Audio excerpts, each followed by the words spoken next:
asking like, Kawe, what can we expect on your channel? Kawe, what are you gonna be talking about?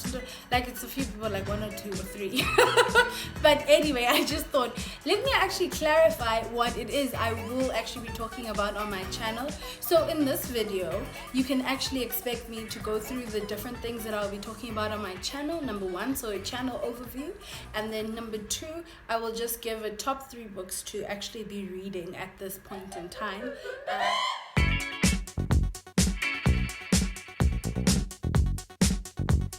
Hi guys, and welcome back to my channel. Absolutely lovely to have you back if you're here for the second time. But if you have not subscribed, please press that subscribe button below. And this video, a lovely part of this video is that I'm going to be telling you exactly what it is that you're subscribing to. Like the video, don't forget to like and share and comment below, because I absolutely love interacting with everybody. The question that I have been getting from people is, oh my word, Chloe, what's this channel going to be about? The multi-talented.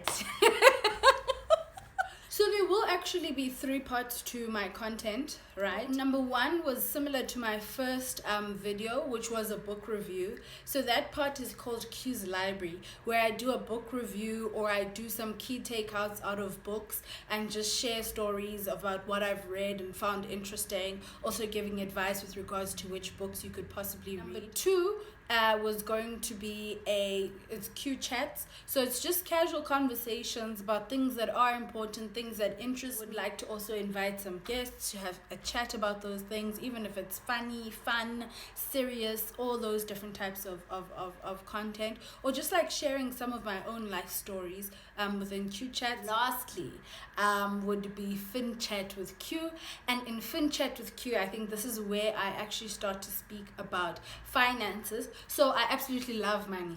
I love money. I love to talk about money. I love to learn more about money. What you see in the textbook isn't what it is in reality, and I think it's like that for a lot of things that you learn in varsity. I think having that and having those conversations about my own experiences, what I've learned, what I've read, what I've researched, would be really great to have as part of Fin Chat with Q. And then the rest will just be some videos similar to how to make scones or whatever. Like anything that I do and I feel like taking a video of, if it's a vlog, if it's a holiday, if it's a whatever, then that will be more in like my general section. And yeah, so that's how my channel will be organized. So I've got 3 books that I think that people should definitely delve into and just like read. A lot of them have to sort of do with like your mindset, etc., and I think that is so important given the times that we're in. It's quite easy to be under the weather. I've personally felt it, and there's a lot of emotional muscles that you must pull and push in order to try and get through like days that sometimes seem like redundant or repetitive and not as exciting as your usual life and your lifestyle and whatever. But it is a very good time as well also to really train your mind and prepare yourself for the new world. I think we're going to need a lot of resilience with regards to that. I think it's going to get tough. It will get tough. 1, we're in like a recession, number 1, like as South Africa before COVID even. And number 2, we will start to feel the emotional impact. So I think it's a good time to also start working on your mind, preparing yourself for how do you get out of the rut, how do you get out of feeling absolutely terrible. These are some books that really like spoke to me, and I love them and I like them. So book number 1, Mind Power into the 21st Century. What I absolutely love about this book, firstly, is that it's short. The font itself is quite big.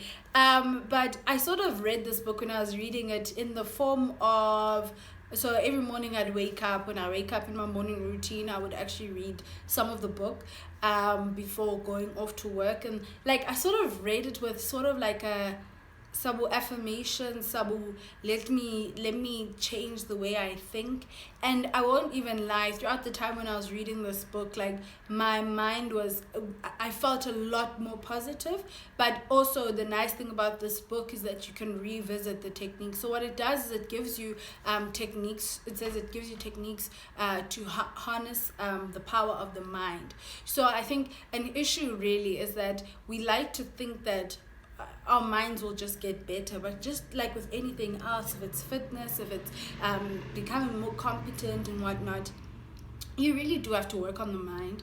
And here it gives you like practical solutions. It's really encouraging to read this book. I absolutely love it. The style of it is sort of like it's not like a do this, do that, but it's talking through a lot of things and unpacking those. It speaks about seeding, it speaks about visualization, it speaks about intuition. I absolutely love the topic of intuition. I'll probably touch on it in one of my videos.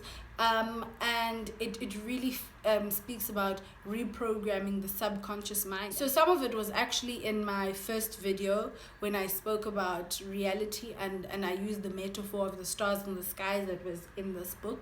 I will also review another part of the book later on, but definitely a good read, and it really helps you with getting your mind in the right space. Book number 2 is The Alchemist. This one I'll be reviewing quite soon. Love. Like, I usually read non-fiction books, but this is a fiction book. Absolutely loved it. It's 161 pages of just pure bliss. I think when people describe The Alchemist, especially when you're used to reading like other types of books, you would say that it's a bit airy-fairy, a bit and true, it is, but there are so many lessons in this book, so many lessons, and like there's so many like gems that just get thrown, and you're just like you know. I know a lot of people read this book very quickly, because it's just like that. Like, I read this book when I was in a transition phase, and I was on holiday in Mauritius, and it was like, it just made my holiday, because like I was reading it, I was not stressed. I was like, this book is the one. So this book really speaks about following your dreams. It speaks about hindrances along the way, and also learning to as my favorite word, intuition, is like really getting to listen to your intuition. It speaks about like failures along the way, and I think in one of my Q Chats videos I would love to actually speak about my journey, like just in terms of life, especially with career and whatnot and school.